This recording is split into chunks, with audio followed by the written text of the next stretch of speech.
Olá pessoal, meu nome é Vinícius Baumann, trabalho na Baumann Tecnologia Agropecuária e hoje estamos aqui para falar das segadeiras rebocadas Easy Cut.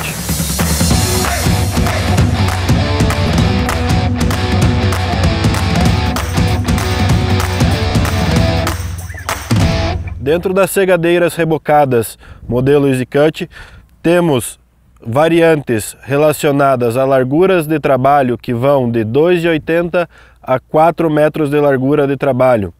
Opção de cabeçalho central e cabeçalho lateral. Qual a diferença entre a posição dos cabeçalhos? Máquina com cabeçalho lateral, só posso trabalhar com equipamento de um lado do trator, enquanto que com cabeçalho central posso trabalhar com as máquinas dos dois lados do trator. Possuímos segadeiras que começam com 2,80 metros a 4 metros de largura de trabalho, com opção de condicionador ou sem condicionador. O que seria o condicionador? É um dispositivo do nosso equipamento que gentilmente danifica a película externa do material a ser cortado, visando uma desidratação mais rápida, uma perca de água mais acelerada, agregando mais qualidade ao produto final, sendo ele feno ou pré-secado. O intuito da nossa segadeira é sempre obter o balanço entre um bom rendimento de trabalho, uma boa qualidade de corte e uma boa adaptação ao relevo, uma boa adaptação ao solo. As segadeiras Easy Cut podem trabalhar com tratores equipados com tração ou não, em torno de 100 cavalos de potência. Isso varia um pouco de acordo com o tamanho da minha segadeira. E com relação à velocidade da tomada de força, eu tenho que prestar um pouco de atenção de que maneira meu equipamento está configurado. Nas segadeiras rebocadas, as caixas de transmissão de cor bege são para 540 rotações. A gente sempre possui também uma indicação no cabeçalho da minha máquina com relação à rotação de trabalho. Além do mais, obviamente, preciso da tomada de força do meu trator, preciso dos dois braços hidráulicos para fazer o engate da máquina ao trator, um comando de ação dupla, que vai trazer a minha máquina da posição de trabalho para a posição de transporte, e mais um comando simples para levantar e abaixar o equipamento. Nesse comando utilizado para levantar e abaixar, é muito importante a opção de flutuação. A opção de flutuação no trator permite o livre fluxo de óleo entre a máquina e o trator. Com relação à transmissão, dispomos do cardan primário saindo do trator até a caixa rotacional. O cardan ele sempre vai trabalhar alinhado com o trator. Essa caixa rotacional permite que eu faça manobras bem acentuadas até quase que o pneu toque o cabeçalho sem dano nenhum à transmissão. Depois que essa transmissão entrou nessa caixa rotacional, segue até o segundo cardan. Em todos os modelos, no cardan secundário, eu tenho a presença de uma embreagem de fricção. Essa embreagem de fricção está localizada aqui para proteger o meu equipamento de sobrecarga, né? Depois da embreagem de fricção, eu entro na caixa torre. A caixa torre ela é responsável por transmitir a potência para o condicionador. É nesta caixa que eu consigo fazer o ajuste simples e rápido da rotação do condicionador através da mudança desta alavanca aqui. A transmissão, além de ir para o rolo condicionador, também desce e traz a tração, traz a potência para a nossa mesa de corte. As barras de corte da Krone, elas são totalmente soldadas, são barras robustas, aonde estão montados os discos de corte, que por sua vez possuem facas. Para uma boa qualidade de corte, sempre é importante estar com as facas em boas condições. Importante notar que as facas de corte elas possuem dois lados, sendo direito e esquerdo. Então, quando eu for substituir alguma faca na minha mesa de corte, eu sempre tenho que prestar atenção no sentido de rotação de trabalho da mesa. Como eu faço isso? Virando os tambores da ponta sempre para o centro. Esse é o sentido de trabalho. E aí eu consigo identificar qual o sentido de rotação de cada um dos discos. Com relação às facas, existem alguns detalhes importantes. A faca sempre corta com o lado mais baixo, lançando o material para cima. E uma vez que eu tenho desgaste de um lado da faca, eu posso inverter e montar ela no outro sentido. Vale lembrar que a gente possui dois modelos de faca, um lado direito e outro esquerdo, e eles se diferem com relação ao ângulo de dobra da faca. Outro ponto importante a ser observado, além do desgaste na parte de corte, seria no desgaste traseiro da faca, aonde eu possuo uma marca. Se minha faca está desgastada e esse buraco ele ficou bilongado até atingir essa marca na parte de trás da faca, isso significa que a faca precisa ser substituída. Bem como desgaste acentuado no ângulo de corte. Em cada um dos tambores ou dos pratos de corte, eu tenho a presença do Safe Cut. Como vocês podem observar no vídeo, esse mancal é um dispositivo de segurança contra choques em objetos estranhos na lavoura. Eles estão todos localizados em cada um dos pratos ou dos tambores de corte. Quando as facas apresentam desgaste, é necessário substituí-las. Para isso, sempre substituir as facas em pares, nas duas extremidades dos discos de corte, evitando assim desbalanceamento no disco. Para efetuar a troca de faca, eu utilizo essa chave que é sempre fornecida com o equipamento e eu procedo da seguinte maneira: posiciono a faca na parte frontal da mesa, insiro a chave através de todo o disco de corte, exerço pressão para baixo até que a faca fique livre e então coloco uma faca nova, sempre atentando-se ao sentido de rotação correto do disco e da faca. Juntamente com a chave de troca de facas, eu recebo junto uma ferramenta para verificar os desgastes dos discos de corte. Como eu utilizo essa ferramenta? Sem a faca no disco, eu vou inserir totalmente o gabarito e se a parte de baixo, se a mola de baixo estiver menor do que o gabarito, significa que a mola de baixo deve ser trocada. Outra possibilidade com essa mesma ferramenta é verificar o desgaste do parafuso que segura a faca, utilizando para isso esse corte bilongo. Aproximo ele do parafuso, encosto ele no parafuso. O corpo do parafuso ele não pode se encaixar a essa curva.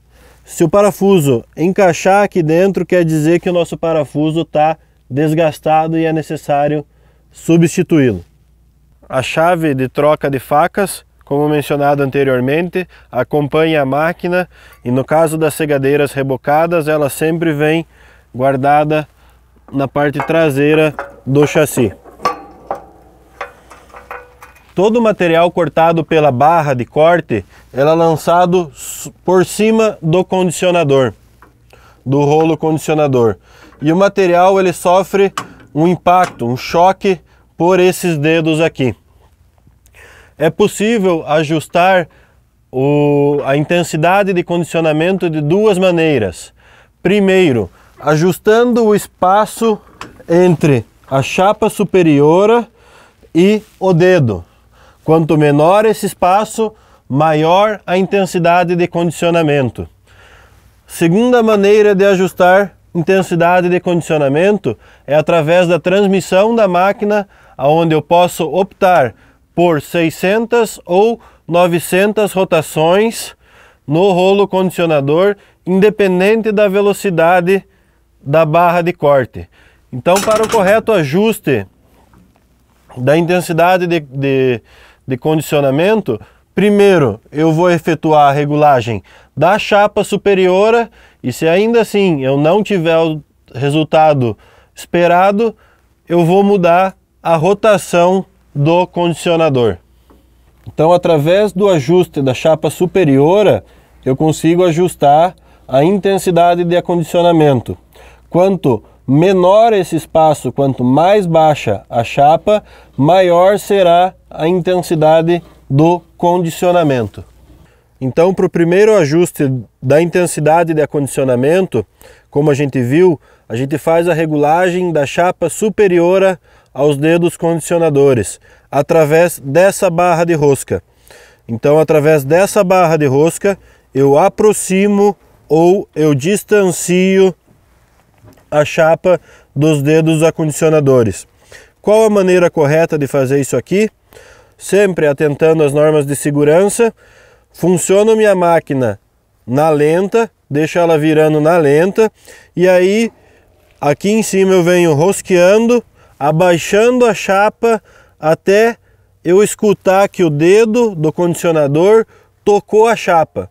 Uma vez que ela tocou, eu volto uma volta e travo as porcas. Essa é a posição mais próxima da chapa com relação aos dedos do condicionador. Para que sirva de referência, ao lado desse fuso, dessa rosca, a gente tem um adesivo indicando qual o lado para maior ou menor acondicionamento do material. Aqui é possível observar que a chapa está na posição mais próxima possível do dedo. Observe a distância entre a ponta do dedo e a chapa. São de apenas alguns milímetros. Aqui eu tenho a posição com o maior condicionamento possível. Após ajustar a rosca na parte da frente, agora podemos observar a distância entre a chapa e a ponta do dedo do condicionador. Observem que a distância está bem maior. Assim eu acondiciono bem pouco meu material. A intensidade de acondicionamento é bem baixa. Se mesmo após regular a chapa de cima do condicionador eu não obter o acondicionamento desejado, eu ainda tenho a opção de alternar a rotação do rolo do condicionador através dessa alavanca, aonde eu vou posicionar ela totalmente apontada para fora, para 600 rotações, ou para dentro, para 900 rotações. Para alternar a rotação do condicionador, eu posso mudar a posição dessa alavanca para 600 ou 900 rotações. Para nossa indicação, conto com um desenho de uma lebre e de uma tartaruga. Vale lembrar que 900 rotações demanda de maior potência do trator. Bom, pessoal, já falamos das diversas características do equipamento e seus componentes. Agora vamos para a parte de ajustes de trabalho, os quais serão a altura de hidráulico, ajuste de suspensão, altura de corte e ajuste de acondicionador, certo? Começamos pela altura dos braços hidráulicos, aonde no meu manual consta em torno de 80 centímetros entre o pino de engate e o chão. Por via de regra, utilizamos como base o cardan nivelado. Vale sempre lembrar do comprimento do cardan. sempre ao engatar a máquina a primeira vez no trator, verifique o comprimento do cardan, de maneira que ele não esteja muito comprido e trabalhe forçando.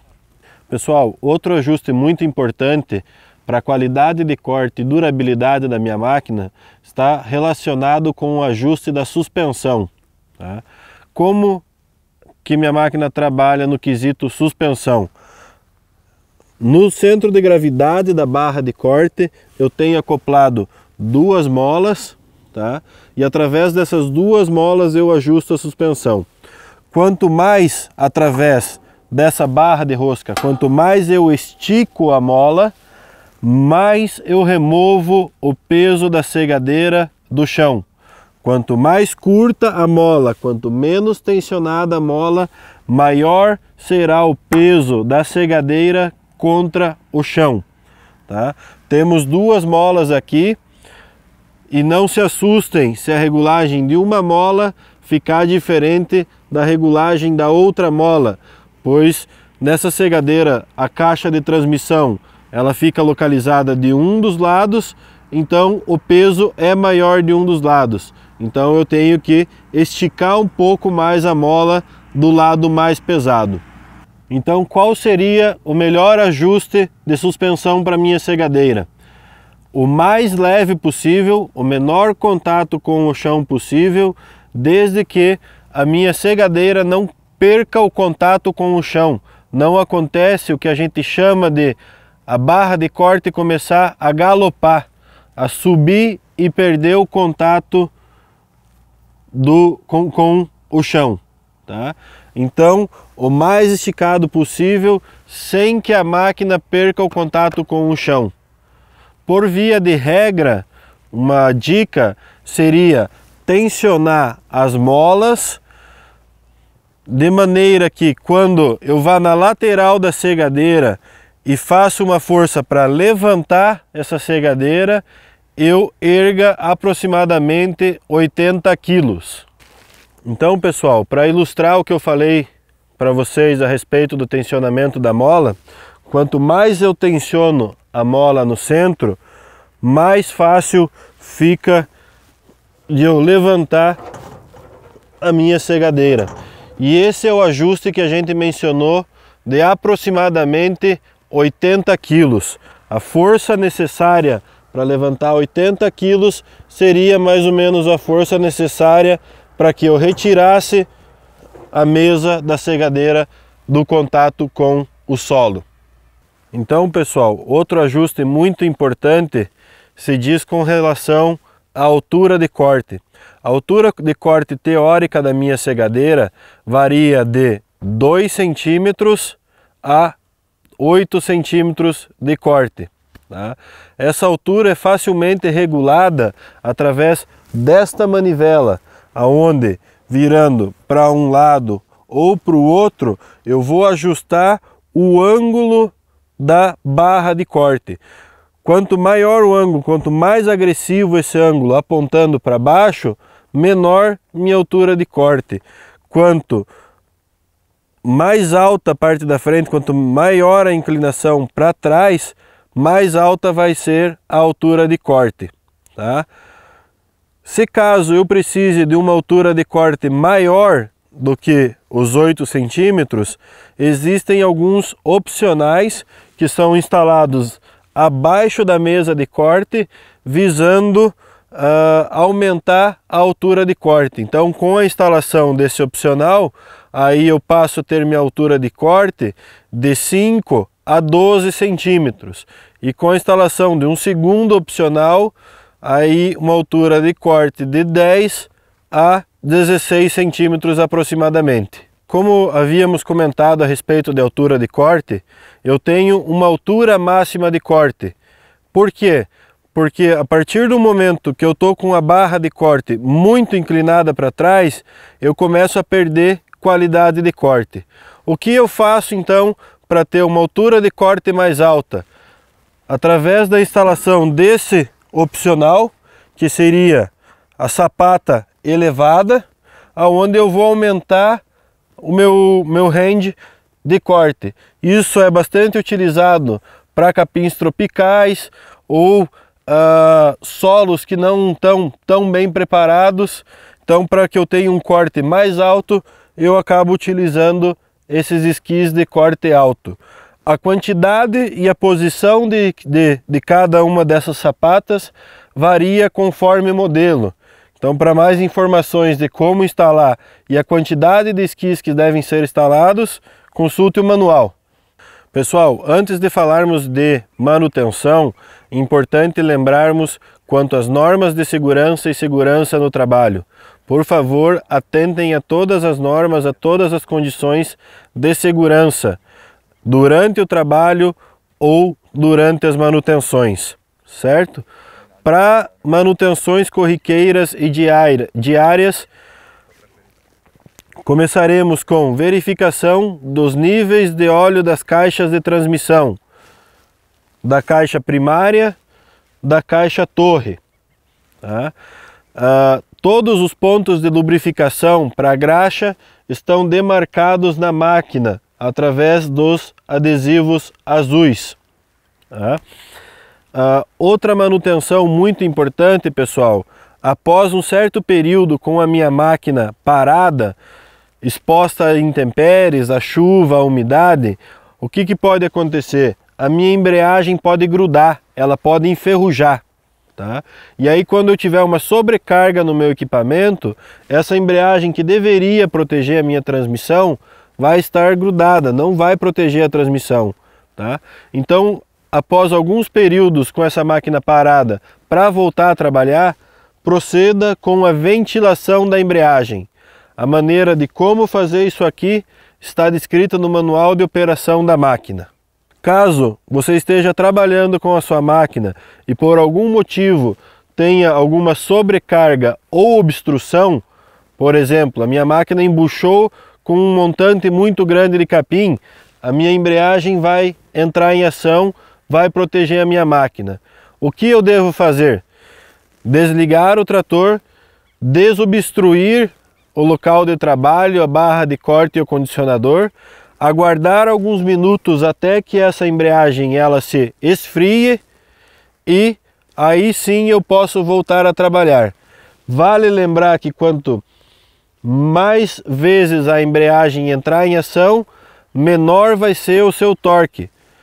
Então, vai chegar a um ponto onde os discos de fricção precisarão ser substituídos. Retomando o que falamos a respeito dos níveis de óleo, vale lembrar que na caixa torre temos duas caixas independentes, tá? Sendo que a caixa superior possui na parte superior um suspiro, também utilizado para repor o óleo, o visor do nível de óleo e o dreno da caixa, certo? A segunda caixa também possuímos um dreno na parte inferior, um orifício para acompanhamento do nível de óleo e um orifício para completar o nível de óleo. Ainda sobre os níveis de óleo, pessoal, muito importante acompanhar o nível de óleo da caixa primária, da caixa rotacional, pois ela também é dividida em dois segmentos, o segmento superior e o segmento inferior. No segmento superior temos o dreno, o nível e o orifício para completar o óleo.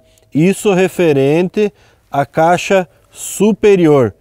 A caixa inferior possui um nível também, que é acompanhado da parte traseira da caixa, na parte de trás da caixa. Pessoal, para segurança, nós contamos ainda com dois registros na máquina, né? Então, para a posição de transporte, trabalhar com esse registro fechado. Quando voltar a campo, quando for trabalhar a campo, não se esquecer de virar esse registro na posição aberta. Caso contrário, a máquina não vai levantar e abaixar. Assim como nós temos esse registro no pistão, temos também um registro no comando hidráulico, na mangueira, no engate hidráulico, para segurança, para evitar que a máquina se abra em posição de trabalho durante o transporte. Então, atentar quanto a esses dois registros. Pessoal, segadeiras rebocadas então. Estamos aqui no campo para pôr ela para trabalhar. Trouxemos a segadeira para a posição de trabalho, tá? Conferimos a altura dos braços hidráulicos, conferimos a altura de corte, conferimos ajuste de suspensão, regulamos a chapa superior do condicionador, regulamos a velocidade do condicionador.